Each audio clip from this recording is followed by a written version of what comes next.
Telugu Desam party జాతీయ ప్రధాన కార్యదర్శి శ్రీ నారా లోకేష్ గారికి జన్మదిన శుభాకాంక్షలు. భూమా అఖిలప్రియ, మాజీ మంత్రి ఆళ్లగడ్డ. ప్రస్తుతం మనతో పాటు ఉండవల్లి శ్రీదేవి గారు ఉన్నారు, ఎమ్మెల్యే గారు. ఓ మేడం, ఫస్ట్ ఆఫ్ ఆల్ నమస్తే. అసలు ఇప్పుడు టీడీపీలో చేరారు, అసలు ఎక్కడి నుంచి పోటీ చేయబోతున్నారు ఇప్పుడు వచ్చే ఎలక్షన్స్లో? ఇప్పుడు మనందరం కార్యకర్తలం. పార్టీ ఏం చెప్తే అది చేయడానికి అందరూ రెడీగా ఉన్నాం.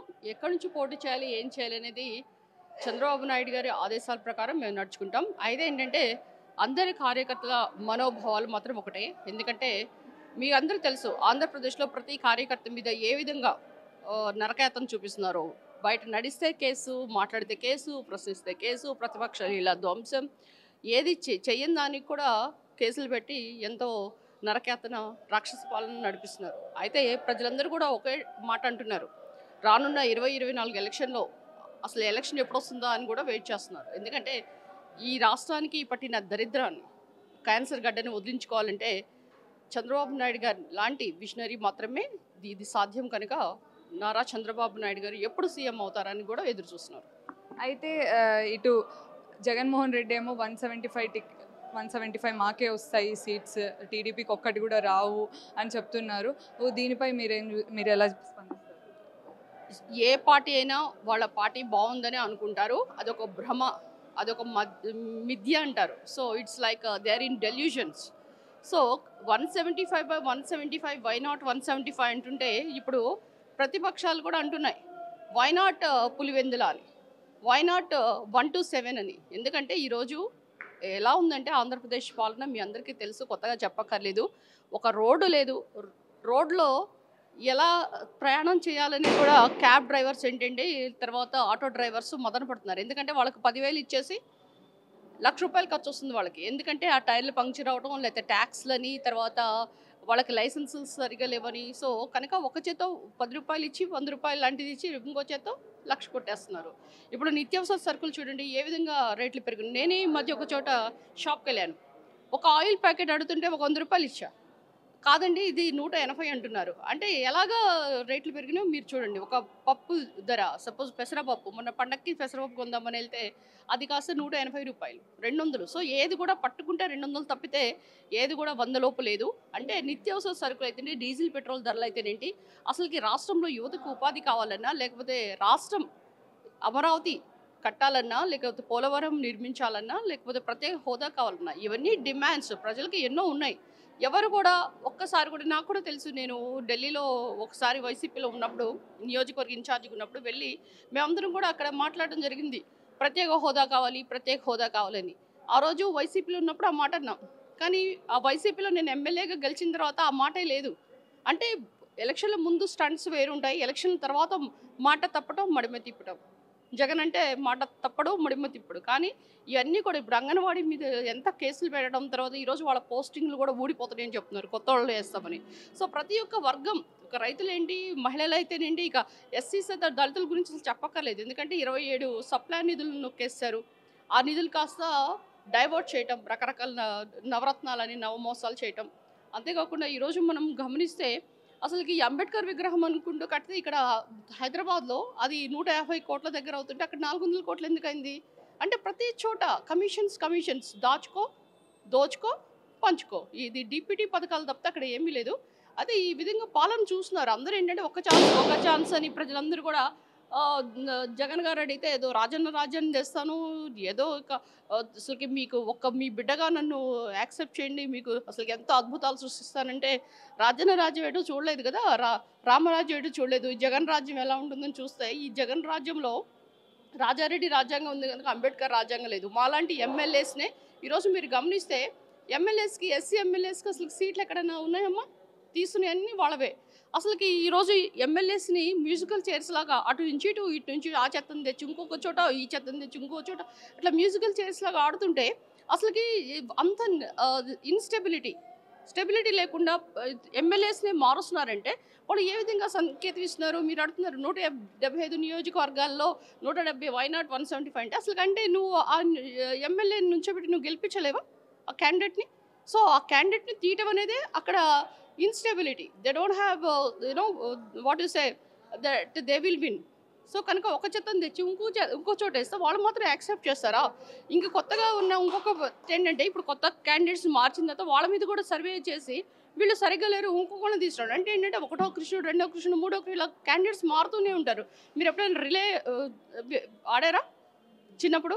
ఒక స్టిక్ తీసుకెళ్ళి ఇంకొకరికి ఇస్తారు, వాళ్ళు తీసుకెళ్ళి ఇంకొక పరిగెత్తారు, ఇంకొకరు తీసుకెళ్ళి ఇంకొక చోట ఫైనల్గా. సో ఆ ఫైనల్గా ఎలా పరిగెత్తాడంటే అసలు కోఆర్డినేషన్ సరిగ్గా లేకపోతే అక్కడే ఆగిపోతారు. సో కనుక ఈ విధంగా జరుగుతుంది. కనుక ఈ ఎమ్మెల్యేస్ క్యాండిడేట్స్ని నియామకం దగ్గర నుంచి ప్రతి ఒక్కరు కూడా అసలు ఈ ఎస్సీ ఎమ్మెల్యే సపోజ్ వాళ్ళందరూ కూడా ఒక డాక్టర్ అయి ఉంటారు, నాలాంటి వాళ్ళు, లేకపోతే ఒక ఇంజనీరు, అన్నీ కూడా వదులుకొని దేశానికి సేవ చేయాలి, రాష్ట్రానికి సేవ చేయాలనే ఉద్దేశంతో మనం ఒక సెక్టర్లో సపోజ్ నాలాంటి డాక్టర్స్ ఆ హాస్పిటల్లో పనిచేస్తే ఓన్లీ కొంతమంది ఒక రంగం మాత్రమే చూడగలం. మనం విస్తృతంగా మన సేవలు అందించాలంటే ప్రజాసేవ కూడా సోషల్ సర్వీస్ కూడా మన యొక్క పరమావధి.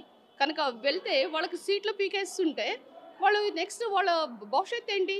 ఇప్పుడు మీకు సీట్ ఏమైనా ఇవ్వలేదని జనాలు చెప్తుంది ఏంటంటే ఇప్పుడు ఎమ్మెల్యే నియోజకవర్గాల క్యాండిడేట్స్ని మీద వ్యతిరేకత కాదు, అక్కడ వ్యతిరేకత అంతా జగన్ మీద ఉంది.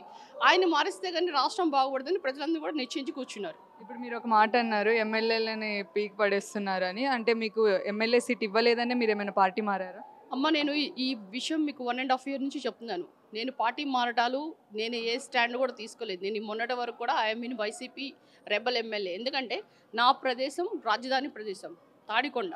సో చంద్రబాబు నాయుడు గారు ఇచ్చిన తాడికొండ రాజధానిలో ఆల్మోస్ట్ 150 కిలోమీటర్ రేడియస్లో 14 ఎస్సీ నియోజకవర్గాలు ఉన్నాయి. అంటే ఒక దళిత కాన్స్టిట్యున్సీలో రాజధాని పెడితే ఒక రాజధాని కాదు 3 రాజధానులు అనుకుంటూ ఈ రాజధాని రైతులు 33,000 మంది వాళ్ళ యొక్క పొలాల్ని త్యాగం చేసి రాజధానికి ఇచ్చారు. సపోజ్ నీకే ఒక 10 ఎకరాలు ఉంది, నువ్వు రాజధాని నిర్మాణం కొరకు ఇచ్చావు, కానీ ఇక్కడ రాజధాని లేదు అని చెప్పేసి వైజాగ్ అని కర్నూలు అని ఇలా మాటలు మార్చి అక్కడ మాత్రం ఏం చేశారు అంటే ఇక్కడ రేట్లు తగ్గించి ఇచ్చిన వాళ్ళని మొదన పెట్టి వాళ్ళు టెంట్లో ఈ ఆల్మోస్ట్ 1500 రోజుల పైన వాళ్ళు ధర్నాలు చేస్తున్నారు. వాళ్ళకేమన్నా ఒక రోజు ఆగి వాళ్ళకేమన్నా భరోసా ఇచ్చారా? రాజధాని ఇక్కడే ఉంటుందని చెప్పారా? కానీ వాళ్ళు ఎన్నో ఎదుర్కొని కోర్టులో కేసులు వేసుకొని లాస్ట్కి ఈ రాజధాని నాశనం చేయడానికి కూడా పక్క నియోజకవర్గాల నుంచి చాలామందిని తెచ్చి ఈ యొక్క 51,000 మందికి 1 సెంట్ చొప్పున అక్కడ రాజధాని అంటే R5 జోన్లో ఇచ్చారు. యాక్చువల్గా ప్రజలకి నివాస యోగ్యమైనది R3 జోన్. సో ఇలాంటప్పుడు అంటే ఏంటి, ఒక పరిశ్రమలు వచ్చే దగ్గర సపోజ్ ఒక చోట పార్క్ హయత్ వచ్చింది, లేకపోతే ఒక లెమన్ ట్రీ వచ్చింది, అలాంటి చోట చిన్న గుడిసెలు 1 సెంట్లో చిన్న ఇల్లు ఉండవు కదమ్మా.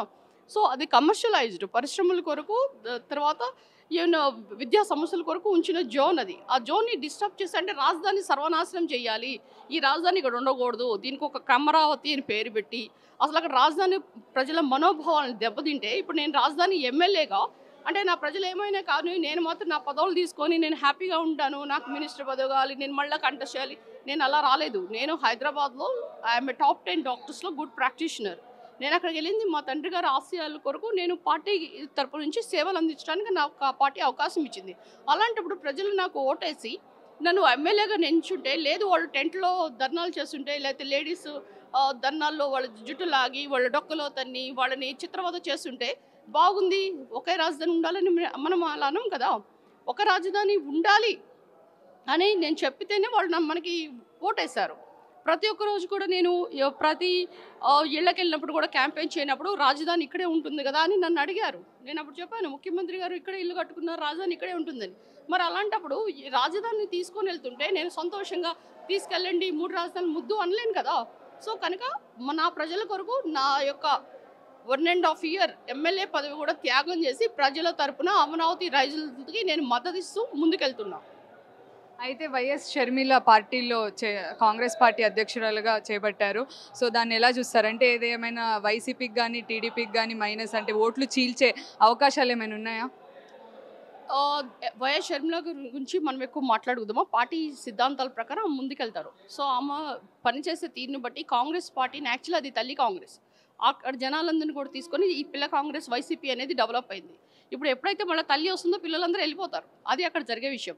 కనుక అది మైనస్ ఫర్ వైసీపీ కానీ తెలుగుదేశం కాదు. ఎందుకంటే తెలుగుదేశం పార్టీ అనేది కాంగ్రెస్ పార్టీకి వ్యతిరేకంగా తెలుగువారి ఆత్మగౌరవం కొరకు నిర్మించబడ్డ పార్టీ అన్న ఎన్టీఆర్ గారు స్థాపించారు.